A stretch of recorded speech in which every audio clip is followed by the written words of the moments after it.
Bienvenue dans Tout un monde, un numéro un peu particulier cette semaine, à l'image de l'actualité. Nous sommes place de la République, au cœur de Paris, une ville qui a saigné 17 fois en l'espace de quelques jours. Ici, l'union nationale est impressionnante, l'élan de solidarité est inédit. La place de la République ressemble presque à la place Rabin à Tel Aviv, un jour de deuil national.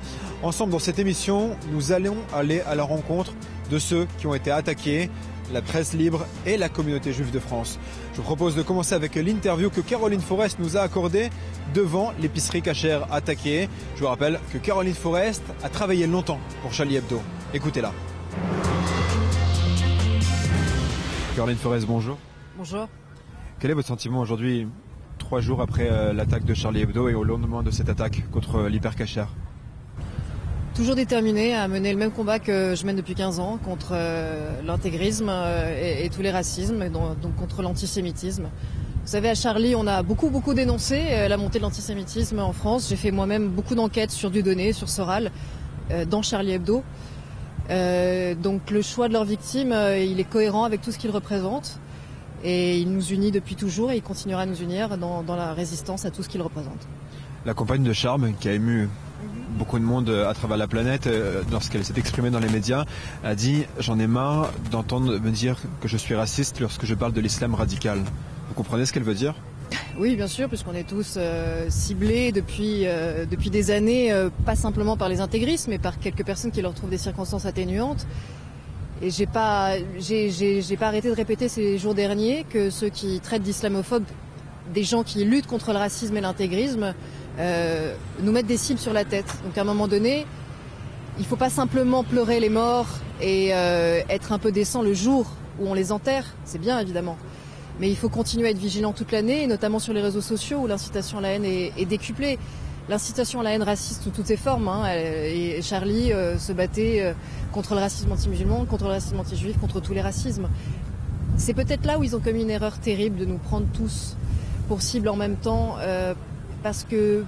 Ça, ils ont pris pour cible. Les fanatiques, les monstres abrutis qui ont commis ces crimes et qui ont si peur de quelques dessins et qui parfois disent être victimes de racisme et sont les plus racistes de tous.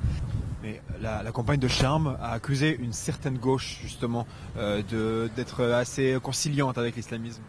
À qui elle faisait référence ? Une gauche de plus en plus minoritaire en France, contrairement à ce qu'on dit parfois en Israël. Je peux être très honnête.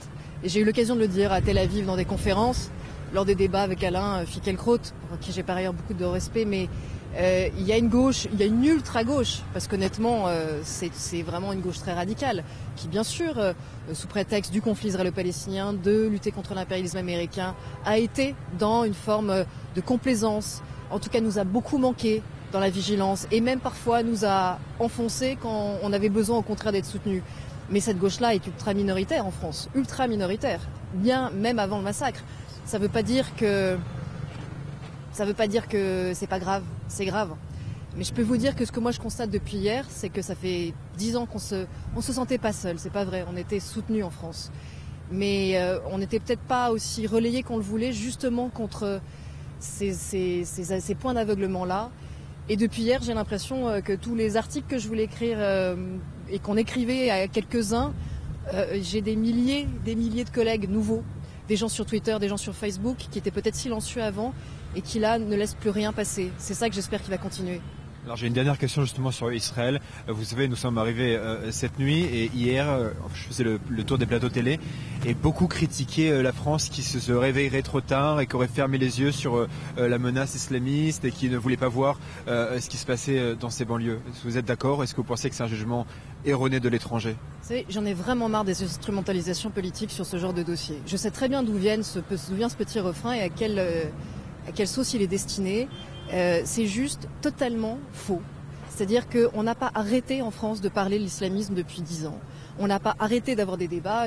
La place d'éditorialistes, même un peu excités sur le sujet, en témoigne. La dénonciation de l'antisémitisme est une des choses les plus consensuelles qui soient dans ce pays. Manuel Valls, encore récemment, a eu des actes très très forts. C'est quelque chose qui traverse vraiment tout l'axe politique. Même le Front National n'ose plus être antisémite ouvertement. J'ai mené des enquêtes qui montrent, et je le pense, qu'il l'est toujours profondément dans son ADN, parce qu'il est complotiste et qu'il est paranoïaque, et que ça mène toujours à l'antisémitisme. Mais je veux dire que il n'y a vraiment plus qu'une petite frange ultra gauchiste, pro-islamiste, pour aujourd'hui être complaisant vers l'antisémitisme. C'est quelque chose qui est au cœur de notre histoire, c'est quelque chose dans lequel on puise la force d'être des résistants aujourd'hui, cette résistance au fascisme et à l'antisémitisme. Et quand on touche à des juifs en France, c'est bien ça qui crée aussi après la revendication du deux poids deux mesures et le discours de Dieudonné, parce que toute la France se lève. Et aujourd'hui, elle se lève comme à chaque fois. Et quand elle continuera à se lever, on continuera à rester debout. Donc, si on pouvait juste arrêter de perdre du temps avec des faux débats, ce serait bien. Merci beaucoup, Caroline Forest. Bonjour Elie Barnavi. Bonjour Julien. Alors vous avez entendu Caroline Forest s'exprimer. Est-ce que vous pensez comme elle que la France n'a pas fermé les yeux face à la menace islamiste? Oui, je suis assez d'accord. Enfin, qu'est-ce que ça veut dire fermer les yeux? Lorsque l'on suit cette question en France, soit en tant que journaliste ou membre de service ou diplomate, on sait que c'est une préoccupation constante. Vous savez, la France a fait l'expérience du terrorisme depuis les années 50, sans remonter à la guerre d'Algérie et à l'OS. Donc dire que la France a fermé les yeux sur le terrorisme est stupide. Enfin, ça peut servir des buts politiques, mais ça ne correspond à rien. En revanche, il faut se poser la question, et les Français se posent la question. Le Premier ministre Valls a posé la question lui-même de l'efficacité de la surveillance policière et surtout de l'adéquation entre la surveillance policière, qui elle est de plus en plus efficace, pas seulement en France, mais au niveau européen, et la justice, et les moyens politiques et judiciaires. C'est là que le bas blesse, mais dire que la France a fermé les yeux sur le problème du terrorisme est simplement faux. Est-ce que vous pensez que les événements qui se sont passés en France, ces drames, sont de nature à rapprocher la société israélienne et la société française? Les sociétés au sens large, je ne sais pas. Ce qui est certain, c'est qu'il y a un courant de sympathie, c'est que les gens reprennent conscience qu'on est un peu tous dans le même bain, qu'on a affaire à une vaste campagne de terreur qui ne distingue pas vraiment entre les victimes, dont la plupart des victimes, on le dit assez, sont musulmanes, mais qui sont chrétiennes, qui sont juives. Ce n'est pas pour rien qu'à Paris, on s'en est pris à un journal satirique et à un commerce cachère juif, c'est-à-dire deux des symboles les plus puissants de la démocratie, de l'état de droit, de la France, de la République. Et on a déjà dit sur cette antenne, là où les juifs sont malmenés, c'est que la société est malmenée. Et donc oui, de ce point de vue-là, il peut y avoir une prise de conscience renouvelée que nous sommes tous dans le même bain, sympathie pour ce qui s'est passé. Alors on parle beaucoup des menaces qui pèsent sur les Juifs de France, de l'Aliyah de France qui a explosé. Vous qui avez été ambassadeur d'Israël en France, est-ce que vous pensez que le début de l'exil des Juifs de France a commencé? Non, je ne le pense pas. Vous savez, vous dites que l'Aliyah de France a explosé. Nous parlons de 6 000 Juifs français pendant l'année qui vient de s'écouler. C'est beaucoup, mais c'est 6 000 sur une population qui est estimée entre 550 et 700 000. Nul ne sait exactement, puisque la République, vous le savez, ne compte pas les gens en fonction de leur appartenance confessionnelle. Alors, je ne pense pas que ce soit le début d'un véritable exode. Je pense que l'on exagère beaucoup. Alors, en tant que sioniste, si vous voulez, je change de casquette, je quitte un peu la posture objective, soi-disant, du commentateur, pour vous dire qu'évidemment, en tant que sioniste, je souhaiterais que les Juifs de partout viennent vivre en Israël.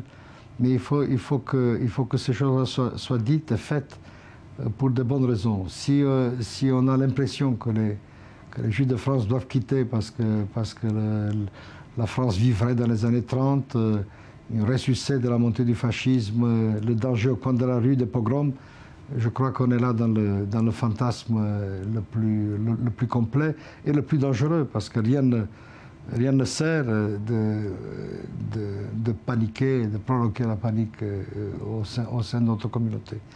En revanche, si on nous dit, voilà, il est bon que les Juifs de France ou d'ailleurs, ils ont une patrie renouvelée, cette patrie est Israël. Ils sont invités à nous joindre, quitte à servir de pont entre Israël et la France et d'autres pays d'Occident et d'ailleurs. C'est là, oui, j'applaudirai de demain. Je dis la grande affaire d'Israël, c'est que nous, Israéliens, nous avons offert à nos frères de la diaspora le choix de venir, le choix de rester sur place dans des sociétés qui aujourd'hui sont largement démocratiques. Les Juifs ne vivent plus aujourd'hui dans des sociétés non démocratiques. Il n'y a plus que des judéités du choix, en quelque sorte. Ce qui reste, c'est qu'ils veulent bien rester. Alors, je ne suis pas hostile à leur demander de venir, mais je suis définitivement hostile à cette présentation paniquarde de la situation.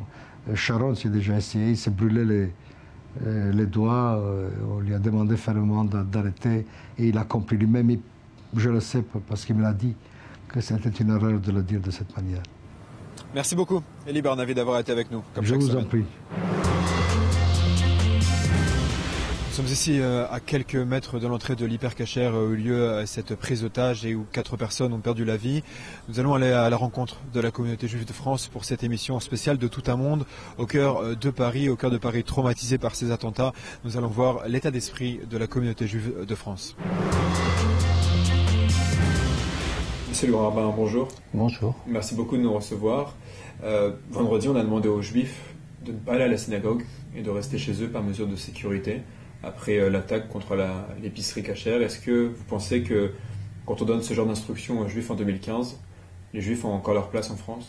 C'est une chose qui ne s'est jamais passée depuis la guerre.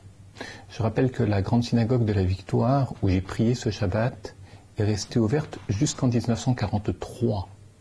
Donc il me paraît peu admissible aujourd'hui que l'on ferme une synagogue le Shabbat, serait-ce après ce qui s'est passé.